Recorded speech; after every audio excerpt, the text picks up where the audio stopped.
peaceful good evening to one and all, respected principals, teachers and my dear friends. My name is K. Hemalata. I am from Vemlavada. As I am here to share my few views on the topic of essential steps to decision making, let us discuss our topic. There are 5 steps to decision making. They are identifying goals, collect information to figure out option, anticipating consequences, making a decision, evaluating the decision.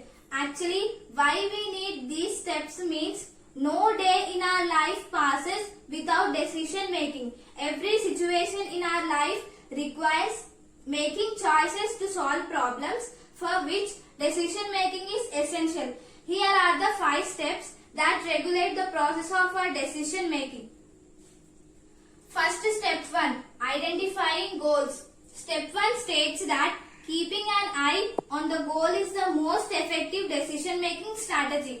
The secret of human life does not lie in being alive, but in finding something to live for, because the purpose of life is life of purpose. When we identify the purpose of our decision making, we should be able to exactly identify what the problem is and how it can be solved. When we know the reason for making a decision, we can happily involve ourselves in the process and accomplish the task. Step 2. Collect information to figure out option. Step 2 states that decision making mandates collecting the information directly related to the problem to understand what exactly needs to be done and in how many ways we can generate idea for a successful result.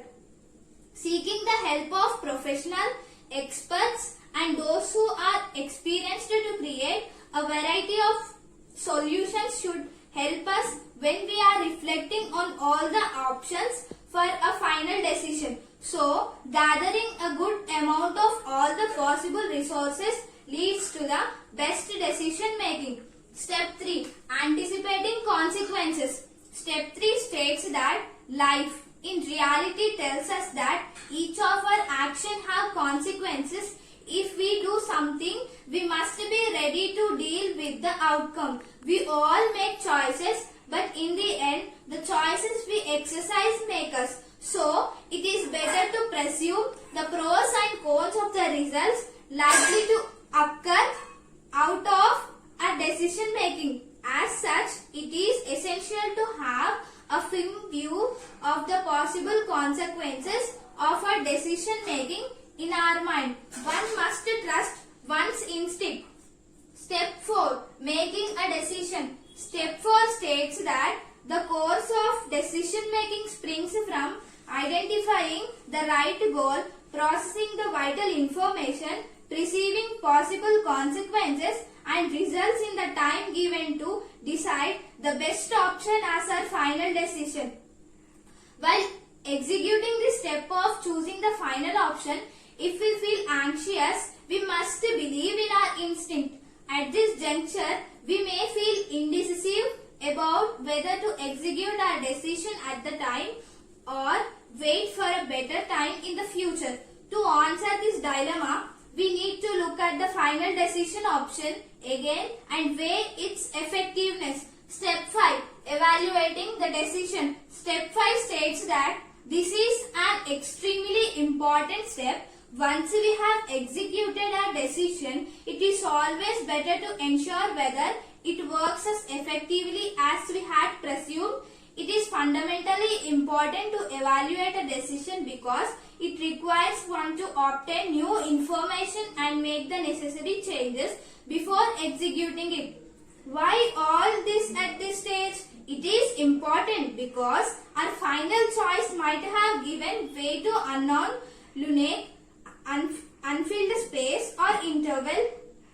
In identifying the goal and the problem associated with it, death or excess of sources leading to confusion, overestimating of the result and poor timing or improper time to implement the decision and so forth. Waiting tests patience, but it is the crucial step which is required so that there is time enough to foresee the consequences and then proceed.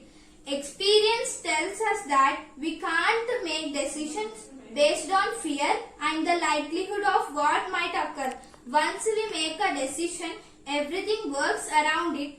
We needs to pull our rope. Happy decision making. Thank you so much for giving this wonderful opportunity.